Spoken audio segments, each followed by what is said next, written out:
네, 오늘 우리가 함께 나눌 하나님의 말씀은 누가복음 22장 47절에서부터 53절까지에 기록되어 있는 말씀의 내용입니다. 오늘 우리가 함께 나눌 말씀에 기록된 사건은 마태복음과 마가복음 그리고 요한복음에도 기록되어 있는 사건으로 제가 이미 여러 차례 말씀을 드렸던 것처럼 복음서 전체에 다 기록이 되어 있고 특별히 공관복음서를 제외한 요한복음에까지 이제 기록이 되어 있는 특별히 우리가 사복음서라고 이야기하는 이 복음서 모두에 함께 기록이 되어 있는 사건은 더욱 중요한 의미를 지니고 있는 사건이라 볼 수 있다라고 하는 사실을 염두에 두고 오늘 말씀을 볼 필요가 있을 것입니다. 복음서 가운데는 수많은 사건들이 기록이 되어 있지만 그 가운데 특별히 이 사복음서 모두에 기록되어 있는 사건은 세례 요한에 대한 이야기와 또 예수님의 세례를 받으신 사건, 그리고 오병이어의 사건과 베드로의 신앙 고백, 그리고 예수님의 예루살렘 입성, 그리고 죽으심, 부활하심 정도만 해당될 정도로 그렇게 많지 않다라고 할 수 있습니다. 그리고 그러한 몇 안 되는 사건들 가운데 오늘 우리가 함께 나눌 이 예수님의 잡히시는 장면에 대한 묘사들, 그 기록들도 포함된다라고 할 수 있는 것입니다. 그런데 오늘 이 시간에 이 사건에 대한 기록들 가운데 모든 복음서에 함께 기록되어 있는 사건이 하나 있는데 그것은 바로 오늘 설교 제목 말씀 가운데도 언급이 되어 있는 것처럼 예수님을 잡으러 왔던 대제사장의 종의 귀를 베드로가 칼로 잘라버렸던 사건입니다. 제가 얼마 전에 이 사건과 관계된 내용을 보고 이 말씀의 내용들을 좀 묵상하던 가운데 이 말씀의 의미를 함께 나누었으면 좋겠다라는 생각이 들어서 오늘 이 말씀의 내용을 함께 나누고자 합니다. 비록 성경에는 한 줄, 두 줄 정도로 짧게 언급되어 있는 내용이고 이 사건 당사자의 이름도 오직 요한복음에만 한 번 언급될 뿐이지만 복음서 전부에 기록해 하신 하나님의 뜻과 의도가 무엇인지 이 대제사장의 귀가 잘리게 된 사건이 얼마나 큰 의미가 있길래 이 사복음서 전체에 기록해 하신 것인지를 함께 또 생각하면서 예수님의 십자가 대속의 사역을 코앞에 둔 이 사건의 발생 시점을 또한 함께 고려하여 생각하여 보므로 예수님의 장차 행하실 사역 그리고 우리에게는 이미 행하신 그 사역의 본질과 그 사역의 성취 방식을 깨닫게 되고 그 예수님께서 행하신 바대로 우리 또한 동일한 방식으로 동일한 목적을 향한 삶의 걸음을 걸어가게 되는 또 은혜가 있기를 바랍니다. 오늘 말씀은 앞서도 말씀드렸던 것처럼 이제 가룟 유다가 예수님을 팔아넘기기 위해서 한 무리의 사람들을 이끌고 예수님께서 늘 습관처럼 기도하시던 감람산으로 오는 장면에 대한 언급으로 시작을 하고 있습니다. 그런데 이때 예수님께서는 47절에 기록된 말씀에서와 같이 어떤 말씀을 하고 있으셨다라고 기록하고 있는데 이는 오늘 말씀에서의 이 사건이 일어나기 바로 앞절에 기록된 사건인 일들인 46절에 기록된 말씀에서와 같이 잠든 제자들을 향해서 어찌하여 자느냐 시험에 들지 않게 일어나 기도하라 라고 말씀하시던 때였다라는 사실을 우리는 이 본문의 내용들을 통해서 확인할 수가 있습니다. 그리고 복음서 전체 기록의 내용들과 이러한 정황들을 종합적으로 고려해 보았을 때 오늘 말씀에서의 이 사건이 일어난 시간대는 아마도 자정이 지난 새벽 1시에서 2시 사이 정도의 시간이었을 것이다라고 생각이 됩니다. 예수님께서는 이제 곧 감당하셔야지만 될 십자가 대속의 사역을 앞두고 그 늦은 시간까지 기도하셨던 것이고 제자들은 피곤을 견디지 못하고 잠이 들었던 것이며 가룟 유다는 예수님을 따르던 사람들은 다 이제 떠나가고 오직 제자들과만 함께 있으실 것이다라고 확신했던 시간. 그러니까 적어도 이 시간쯤 되면 예수님을 따랐던 모든 사람들은 다 떠나고 이제 그 자리에는 예수님과 그 몇몇의 사람들만 남아 있었을 것이 분명하다라고 여겨졌던 그 시간대에 의도적으로 예수님을 잡기 위해 방문했던 것입니다. 그리고 이를 통해 우리는 가룟 유다와 유대 종교 지도자들이 얼마나 철저하게 이 일을 계획하고 준비했고 또한 실행하고 있는지를 분명하게 확인할 수가 있는 것입니다.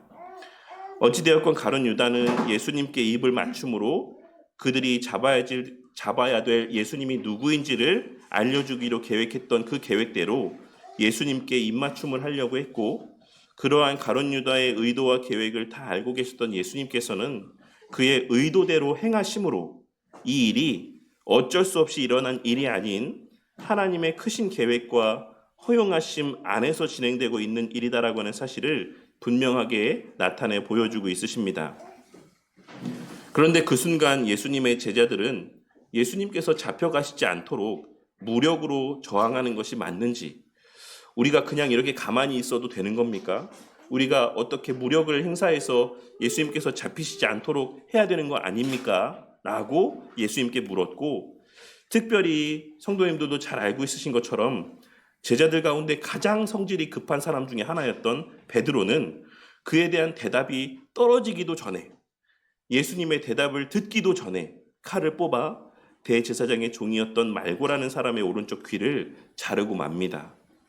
그러자 예수님께서는 제자들을 향하여서 이것까지 참으라, 즉 가룟 유다가 예수님을 팔아넘기고 예수님이 결박되어 제사장들 앞에 서게 되는 것도 참으라고 말씀하시며 말고에 떨어진 귀를 다시 붙여주시고 만져주심으로 그의 귀를 다시 온전하게 회복시켜주시고 낫게 해주셨습니다. 그리고 이어 52절과 53절에 기록된 말씀에서와 같이 지금 예수님께서 잡히시는 것이 예수님이 힘이 없어 어쩔 수 없이 잡히시는 것이 아닌 하나님의 정하신 때가 되어서 잡히시는 것임을 말씀하시는 동시에 예수님을 잡아 죽이고자 했던 그 일 자체는 사단의 권세 아래에서 행하여지는 일이다라고 하는 사실을 말씀하시고 그들의 계획과 의도대로 결박당하시는 것으로 오늘 이 말씀의 사건은 끝맺음하고 있는 것입니다. 사실 오늘 말씀의 내용은 그렇게 어려운 내용의 말씀도 아니고 우리에게 생소한 어떤 낯선 말씀의 내용도 아닙니다. 우리 가운데 상당수는 이 말씀의 내용을 이미 본 적도 있으실 것이고 익히 잘 알고 있으실 것이다라고 생각합니다. 그렇다면 오늘 말씀에서 이 사건이 갖는 의미는 무엇이고 우리는 이 사건에서 무엇을 발견하고 어떠한 것을 우리의 마음 가운데 새길 수 있어야지만 되겠습니까? 이 사건에서 예수님께서 나타내 보이셨던 이 모습들은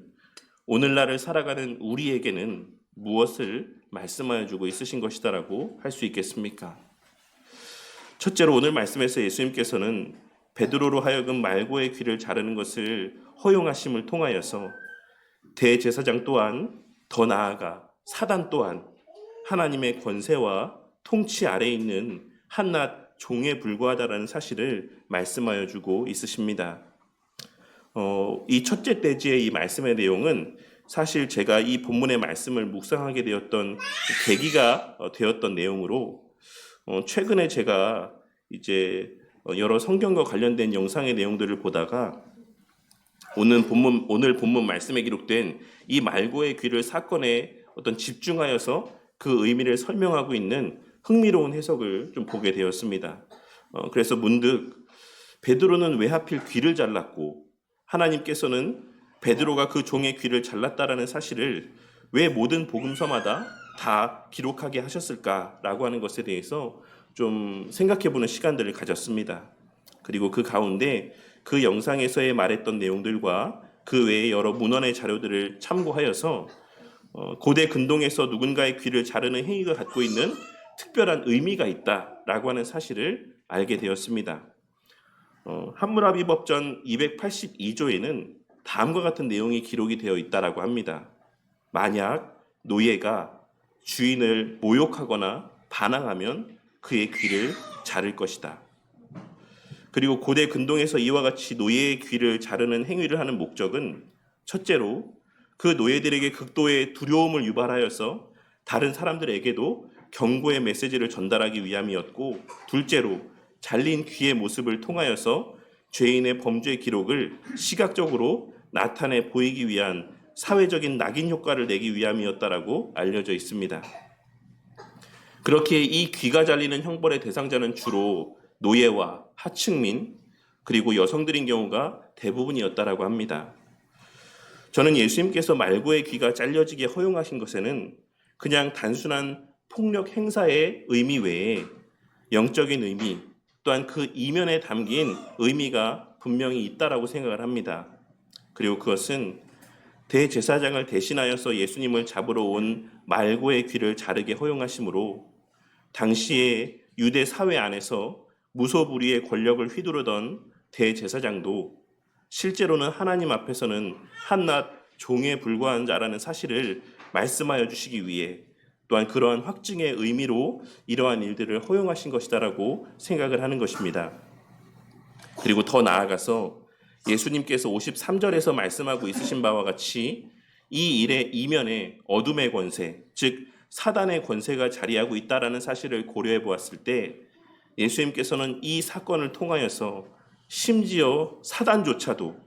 하나님이신 예수님의 권세 아래에 있는 존재라고 하는 사실을 분명하게 확증하여 주심으로 지금 예수님께서 당하시는 이 일이 앞서도 말씀드렸던 것처럼 사단의 권세 앞에 어쩔 수 없이 당하게 되시는 고난이 아닌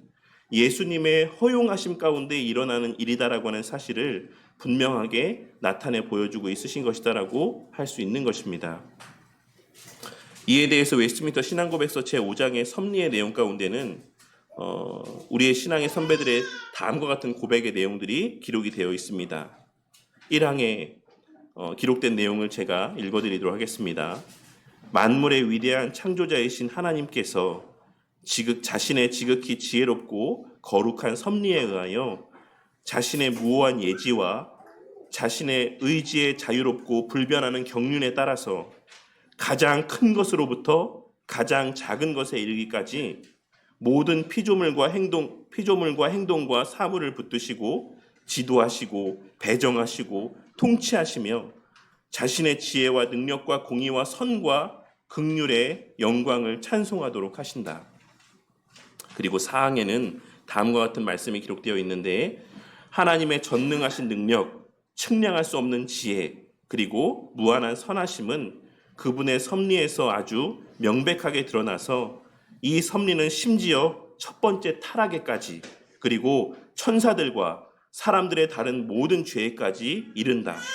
그런데 이것은 단순한 허용에 의한 것이 아니라 허용과 함께 그분의 거룩한 목적에 일치하도록 여러 가지 경륜으로 그 죄들을 지극히 지혜롭고 강력하게 제한하시거나 아니면 이것들을 질서 있게 정하시고 통치하시는 방식에 의한 것이다. 이러한 신앙 고백의 내용들을 오늘 말씀에서의 사건에 비추어서 생각해 보자면 예수님께서는 사단에게 어떤 사단의 미혹 가운데 어떤 사단의 수족이 되어서 예수님을 잡아 죽이려는 대제사장의 죄된 모습을 지혜롭고 강력하게 제한하시며 그 악한 의도를 질서 있게 정하시고 통치하시는 가운데 이 일이 허용되게 하시는 것임을 우리는 베드로를 통해 말고의 귀가 잘려지도록 허용하신 사건을 통해 분명하게 깨닫고 또한 마음 가운데 새길 수 있는 것입니다. 그리고 무엇보다 우리는 예수님께서 마태복음 26장 53절과 54절에 기록된 말씀에서 너는 내가 내 아버지께 구하여 지금 12군단 더 되는 천사를 보내시게 할 수 없는 줄로 아느냐. 내가 만일 그렇게 하면 이런 일이 있으리라 한 성경이 어떻게 이루어지겠느냐라고 말씀하고 있으신 예수님의 직접적인 말씀을 통해 그 사실을 더욱 확실하게 또한 분명하게 확인할 수 있는 것입니다. 이러한 사실들을 깨닫고 설령 우리 성도님들의 각자의 삶의 시간들 가운데 여러 어려움과 환난과 고통의 시간들이 자리하고 있다라고 할지라도 하나님의 나를 향한 연단의 시간이 아닌 그 시간이 심지어 사단으로 말미암는 고통과 시험의 시간들이라고 할지라도 그 모든 일들과 시간들이 하나님의 선하고 의로우시며 나를 지극히 사랑하시는 그 하나님의 완전한 통제 아래 있음을 믿고 확신하는 저와 우리 모두가 되기를 바랍니다. 예수님이 손이 짧아 우리를 구원하시지 못하기 때문에 지금의 우리 성도님들의 여러 고통스러운 시간들이 자리하고 있는 것이 아니고 하나님께서 전혀 예상하지 못하셨기 때문에 지금의 그 힘든 시간들이 경험되어지는 것이 아니라 하나님의 붙드심 가운데 지도하시고 배정하시고 통치하시는 가운데 일어난 일이자 결국 하나님 자신의 지혜와 능력과 공의와 선과 긍휼의 영광을 찬송하도록 하게 하시기 위해 허락하신 시간들인 것을 기억하고 하나님의 섭리에 대한 신뢰와 확신으로 말미암는 그 마음의 평안과 위로와 소망이 가득하시기를 바라는 것입니다. 또한 둘째로 예수님께서는 오늘 말씀에서의 사건을 통해 예수님께서 이제 장차 행하실 일이 바로 하나님의 말씀을 듣지 못했던 우리의 육신의 귀를 자르고 하나님의 말씀을 들을 수 있는 영적인 귀를 회복시켜 주시는 일일 것임을 이 사건을 통해 나타내 보여주고 있으시다라고 생각합니다. 성경에서의 귀는 하나님의 말씀을 듣는 기관으로서의 상징적인 의미로 묘사될 때가 많습니다.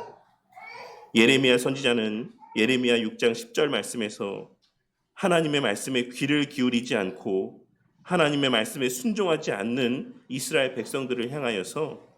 그들의 귀가 할례를 받지 못하여 들을 수 없나니 라고 말씀하였고,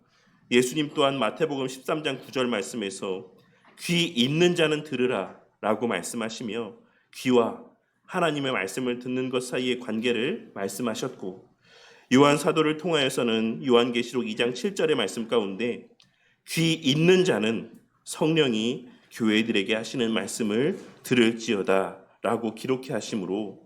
귀라는 기관과 하나님의 말씀을 듣는 것 사이의 밀접한 관계를 분명하게 나타내 보여주고 있으십니다. 그렇게 욥기 33장 16절 말씀에서 엘리후는 욥을 향하여서 하나님을 사람들의 귀를 여시는 분으로 묘사하고 있고, 이사야 선지자는 이사야 50장 5절과 6절 말씀에서 주 여호와께서 나의 귀를 여셨으므로 내가 거역하지도 아니하며 뒤로 물러가지도 아니하며 나를 때리는 자들에게 내 등을 맡기며 나의 수염을 뽑는 자들에게 나의 뺨을 맡기며 모욕과 침뱉음을 당하여도 내 얼굴을 가리지 아니하였느니라 라고 고백하고 있는 것이다 라고 할 수 있는 것입니다. 그리고 이러한 귀와 관계된 여러 성경의 묘사들을 통하여서 우리는 오늘 말씀에서의 예수님의 행위가 분명 상징적인 의미를 지니고 있을 것이다라는 사실을 충분히 유추해 볼 수 있을 것이다라고 생각합니다. 예수님께서는 장차 십자가 대속의 사역을 통하여 우리의 닫혀진 귀, 죄로 가로막혀 하나님의 말씀을 듣지 못하는 우리의 육신의 귀를 제하시고 성령 하나님을 보내심을 통해 우리에게 하나님의 말씀을 들을 수 있는 새로운 귀를 허락하여 주실 것이다라고 하는 사실을 이제 곧 십자가 대속의 사역을 감당하시기에 앞서 우리에게 이러한 가시적인 모습을 통하여 분명하게 말씀하여 주고 있으신 것이다라고 할 수 있는 것입니다. 그렇게 우리의 거듭남도 들음으로 말미암음이요, 우리의 신앙의 삶의 중심도 하나님의 말씀을 듣는 것이 되어야지만 한다라는 사실을 오늘 말씀을 통해 깨닫게 되는 은혜가 있으시기를 바랍니다. 여기서 우리가 분명히 기억해야 될 것은 듣는다라는 행위가 능동적인 성격보다는 근본적으로 수동적인 성격을 더 강하게 지니고 있는 행위라는 것입니다. 물론 우리가 들으려고 해야지만 들을 수 있는 것이다라고도 말할 수 있겠지만, 그보다 우리가 듣고자 하더라도 들리는 소리가 있어야지만 들을 수 있다라고 하는 것, 즉 우리는 들을 의지가 있어도 들리는 소리가 없다면 그 누구도 들을 수 없다라는 사실을 기억해야지만 된다라는 것입니다. 그리고 이를 통해 우리가 깨달아야지만 될 것은 우리가 개인적으로 말씀을 보는 것, 우리가 개인적으로 말씀을 묵상하는 시간들도 너무나도 귀하고 가치 있는 시간들이지만, 그보다 더 중요한 것은 주의 몸된 교회에서 선포되어지는 하나님의 말씀 가운데 귀를 기울이고 그 말씀을 듣는 것임을 우리는 오늘 말씀을 통해 반드시 깨달을 수 있어야지만 되는 것입니다. 이에 대하여서 칼빈 선생님은 기독교 강요 4권 1장 5항에서 하나님께서는 교회의 교육으로 당신의 백성의 장성을 원하셔서 천상의 교리 설교를 목사들에게 맡기셨다라고 말씀하고 있습니다. 그러면서 이어서 말씀하기를, 따라서 교회의 손을 통하여 주시는 영적인 양식을 무시한다면 굶주려 멸망당하는 것이 당연하다라고 이야기하며, 이러한 원리는 구약시대부터 오늘날에 이르기까지 여전히 유효한 방식인데, 하나님의 영에 감동된 사람이었던 다윗조차도 하나님의 장막에서 예배하지 못함으로 말씀을 듣지 못하게 되었을 때 심히 통곡했고, 구약시대 이스라엘 백성들에게 율법의 해석자로 제사장을 주셨듯이 오늘날 교회에는 교사들을 임명하셔서 주의 몸된 교회를 질서 있게 지키게 하신다라고 이야기하고 있습니다. 그리고 무엇보다 그와 같은 하나님의 교수 방식, 그와 같이 하나님의 그 세우신 일꾼을 통해 하나님의 말씀을 들려주시고 하나님의 말씀을 배우게 하시는 그러한 하나님의 교수의 방법을 무시하는 자들을 가리켜 광신자라고 표현하며, 그들 곧 참으로 거듭난 자들이 아닌 자들은 하나님의 정하신 원리대로의 사람의 말과 전도를 통해 배워야 하는 그 멍에에 복종하지 않는다라고 말하며, 그들의 그러한 행위는 하나님의 얼굴을 파괴하는 것과 같다라고 이야기하고 있습니다. 왜냐하면 바울 사도도 고린도후서 4장 5절과 6절 말씀에서 우리는 우리를 전파하는 것이 아니라 오직 그리스도 예수의 주 되신 것과 또 예수를 위하여 우리가 너희의 종된 것을 전파함이라. 어두운 데에 빛이 빛이라 말씀하셨던 그 하나님께서 예수 그리스도의 얼굴에 있는 하나님의 영광을 아는 빛을 우리 마음에 비추셨느니라 라고 말씀하므로, 복음 전파자들의 입술로 선포케 하시는 말씀을 통해 예수 그리스도의 얼굴에 있는 그 하나님의 영광을 아는 빛을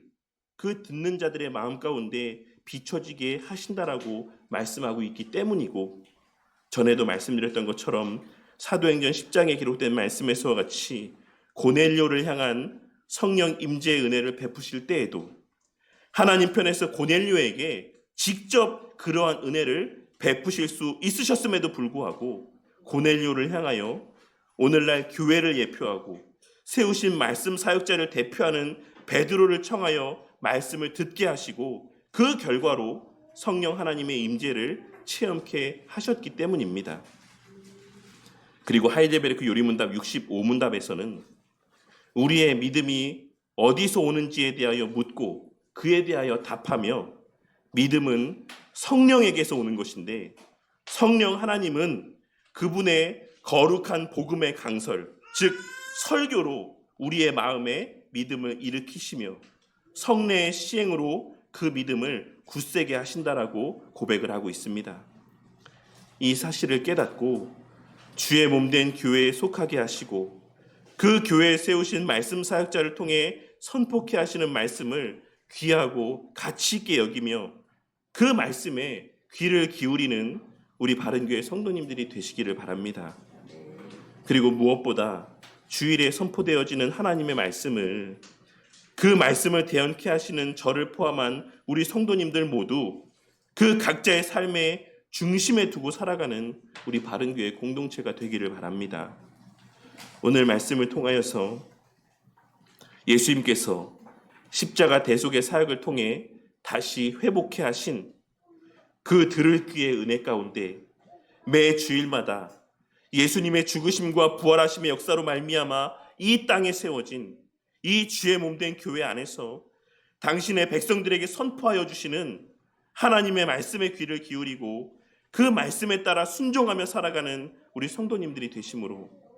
날마다 그 선포되는 말씀 가운데 계시되는 우리 주 예수 그리스도와 그 예수님으로 말미암는 깨달음과 은혜 가운데 이미 임한 하나님의 나라의 복이 날마다 더욱 풍성하게 만끽되어지고 그 만끽되어지는 복의 실체가 우리 성도님들의 말과 행위들 가운데 숨겨지지 아니하고 증거되는 은혜가 있기를 바랍니다. 그리고 마지막 셋째로, 그러한 맥락에서 오늘 말씀에서의 사건을 통해 예수님께서는 하나님의 나라는 이 땅에 가시적인 모습으로 건설되거나 세상적인 힘과 능력으로 임하고 세워지는 것이 아닌 하나님의 말씀을 듣고 변화되는 내적인 변화를 통해 우리의 각자의 심령 가운데 임하는 것임을 오늘 말씀을 통해 깨닫게 되는 은혜가 있으시기를 바랍니다. 오늘 말씀에서 예수님께서는 손에 검과 몽치를 들고 자신을 잡으러 오는 이들을 바라보시며 그들의 때를 가리켜 어둠의 때, 어둠의 권세의 때라고 말씀하셨고, 또한 칼로 말고의 귀를 자른 베드로를 향하여서는 앞서 언급한 마태복음 26장 52절과 53절에 기록된 말씀에 기록된 바와 같이 내 칼을 도로 칼집에 꽂으라. 칼을 가지는 자는 다 칼로 망하느니라. 너는 내가 내 아버지께 구하여 지금 12군단 더 되는 천사를 보내시게 할 수 없는 줄로 아느냐라고 말씀하시므로 하나님의 나라가 임하는 방식이나 하나님의 뜻이 성취되는 방식이 세상적인 방식이 아니다라고 하는 사실을 분명하게 말씀하여 주셨고, 잡히신 후에 빌라도 앞에서도 요한복음 18장 36절에 기록된 말씀인 내 나라는 이 세상에 속한 것이 아니니라. 만일 내 나라가 이 세상에 속한 것이었더라면 내 종들이 싸워 나로 유대인들에게 넘겨지지 않게 하였으리라. 이제 내 나라는 여기에 속한 것이 아니니라 라고 말씀하심을 통해 하나님의 나라는 가시적이고 물리적인 방식을 통해 임하는 것이 아니고, 또한 가시적이고 물리적인 모습으로 임하는 것도 아님을 분명하게 말씀하여 주셨습니다. 물론 이 말이 오늘날 하나님 나라의 현시로서의 이 교회라는 공동체의 가치를 부정하는 말씀은 아닙니다. 하지만 이 땅의 지상교회는 하나님의 나라의 완전한 실체를 다 보여주지는 못한다라는 한계를 지니고 있기 때문에 오늘날 이 지상에 세워진 교회라는 공동체를 하나님의 나라와 완전히 동일시하는 것도 여러 문제들을 야기할 수 있음을 우리는 잊지 말아야지만 될 것입니다. 오늘 말씀을 통하여서 우리가 그동안 복음의 기초의 내용에서 함께 나누었던 것처럼 예수님의 성육신과 십자가에서의 죽으심과 부활하심을 통해 이 세상에 임한 하나님의 나라는 그의 백성들을 향한 통치의 측면에서 임한 것이고, 또한 동시에 근본적으로는 내적으로 임한 것임을 다시 한번 깨닫게 되는 은혜가 있으시기를 바랍니다. 그리고 그 하나님의 나라는 칼의 방식, 즉 물리적이고 세상적인 방식으로 임하는 것이 아닌 우리 주 예수 그리스도의 성육신과 십자가에서의 죽으심과 부활하심에 담긴 참된 복음을 듣고 그 복음의 진리를 깨닫게 되는 방식을 통해 임하는 것임을 우리는 오늘 말씀을 통해 분명하게 깨달을 수 있어야지만 되는 것입니다. 그렇기에 오늘날 하나님의 나라에 속한 우리,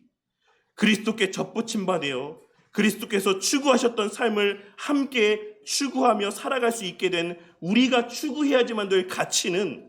칼의 가치가 아닌, 검과 몽치의 가치가 아닌 예수님께서 말씀하시고 가르치시고 행하신 바와 같은 복음의 가치가 되어야지만 됨을 우리는 오늘 말씀을 통해 깨닫고 마음에 깊이 새길 수 있어야지만 되는 것입니다. 하나님의 나라는 물론이요, 또한 이미 임한 그 하나님의 나라를 비록 부분적이고 제한적으로나마 우리에게 볼 수 있게 해주는 교회 또한 칼의 방식으로 세워지는 것이 아님을 우리는 오늘 말씀을 통해 반드시 깨닫고 명심해야지만 되는 것입니다. 그리고 그와 동시에 우리는 하나님의 나라를 물리적이고 가시적인 측면에서 이 땅에 세워가야지만 되는 것도 아님을 오늘 말씀을 통해 분명하게 깨닫고 마음에 새기는 저와 우리 모두가 되기를 바랍니다. 우리 예수님께서는 성육신과 죽으심과 부활하심을 통해 당신의 택하신 자들에게 들을 귀를 허락하여 주심으로 하나님의 그 택하신 자들을 향한 부르심을 들을 수 있게 하셨고 그 부르심에 반응할 수 있게 해주셨습니다. 그렇게 애굽에서 당신의 백성들을 불러내셨던 것처럼, 그렇게 바벨론에서 당신의 백성들을 불러내셨던 것처럼 애굽과 바벨론이 예표했던 이 세상 가운데에서 당신의 백성들을 광야가 예표하고 가나안 땅이 예표했던 주의 몸된 교회와 더 나아가 영원한 하나님의 나라로 불러내신 것입니다. 그리고 그 하나님의 나라로서의 교회는 이제 더 이상 애굽과 바벨론의 방식이 아닌 하나님의 방식을 따라 살아가며 예수님께서 본을 보이신 그 가치를 쫓아 살아가는 공동체입니다. 이 사실을 깨닫고 이 세상에 하나님의 나라를 건설하려 하거나 또한 그 하나님의 나라를 애굽과 바벨론의 방식으로, 즉 물질과 권력과 세상적인 힘과 세상적인 능력으로 세워가려 애쓰는 미련하고 악한 자들이 되지 않길 바랍니다. 하나님의 나라는 검과 몽치로 대표되는 세상의 힘과 세상적인 능력으로 세워지는 것이 아닙니다. 주님의 몸된 교회는 물질과 세상적인 능력으로 세워지는 것이 아닙니다. 주님의 몸된 교회는, 하나님의 나라로서의 교회는 성도 개개인의 내적인 변화를 통해 세워져 가는 것이며, 하나님의 나라는 그렇게 우리의 심령 가운데 임하고 그러한 성도들의 모임과 공동체 가운데 임한 것임을 명심하시기를 바랍니다. 그리고 그 일의 주체이신 성령 하나님은 주의 몸된 교회에서 선포되어지는 복음의 말씀, 즉 우리 주 예수 그리스도의 성육신과 죽으심과 부활하심에 담긴 그 오묘한 진리를 듣게 하시고 깨닫게 하시는 방식으로 그 일을 행하여 가신다라는 사실을 깨닫고, 우리 바른 교회가 이 주의 몸된 교회를 세워가기 위해 여러 세상적인 방식들과 방법들을 기웃대기보다는 예수 그리스도를 더욱 바르게 전하고 온전히 전할 수 있기를 위해 애쓰고, 그러한 바른 말씀과 가르침의 가치에 더욱 집중하는 교회 공동체가 되어 가기를 바랍니다. 그리하여 여전히 이 세상에 잔존하는 어둠의 권세의 흔적 속에서도 여전히 교회를 향해, 여전히 목사들을 향해 교회가 세워지는 데 있어 물질이 필요하다. 교회는 돈으로 세워지는 것이다. 교회는 세상적인 여러 조건들과 능력들로 세워지는 것이다라고 미혹하는 그 사단의 미혹 가운데 흔들리지 아니하고 오직 복음의 가치와 그 복음의 방식에 집중함으로 이 교회 공동체 안에 이미 임한 하나님의 나라의 온전한 통치가 보내어 주시는 성도님들의 심령 가운데 풍성이 임하고, 그렇게 하나님의 나라가 우리의 속하게 하신 우리의 모든 지경 가운데 밝히 드러나고 증거되어져 가게 되기를 바랍니다. 오늘 말씀에서의 십자가 대속의 사역을 앞두고 말고에 잘려진 귀를 다시 붙여주시고 회복시켜주신 예수님의 행하신 일을 통해 지금도 여전히 유효한 하나님의 온전한 통치와 보존하심과 협력해 하심의 섭리의 사역에 대한 신뢰가 저와 우리 모두의 마음 가운데 분명하게 자리하게 되고, 무엇보다 그 섭리의 사역이 보여지게 하시고 또한 확신되게 하시는, 인지되어지게 하시는, 우리의 귀를 열어 말씀을 듣게 하시는 그 은혜를 사모하며 바른 진리의 말씀, 복음의 말씀을 바르게 전하고 바르게 듣고 그 말씀에 순종하는 삶을 살아가기를 갈망하는 마음이 우리 교회 공동체의 구성원 모두의 마음 가운데 가득하게 되기를 바랍니다. 그리하여 그러한 들음에서 나는 견고한 믿음 가운데 이미 임한 하나님의 나라를 더욱 분명하게 증거하는 삶을 살아가는 저와 우리 모두가 되고, 우리를 통해 그 하나님의 나라의 복을 누리게 되는 자들이 날이 갈수록 더욱 많아지게 되기를, 그렇게 우리 바른교회 공동체가 날마다 더욱 내적으로 그리고 외적으로 하나님의 기뻐하시는 방식대로 자라가게 되는 은혜가 가득하기를 주님의 이름으로 간절히 축원합니다.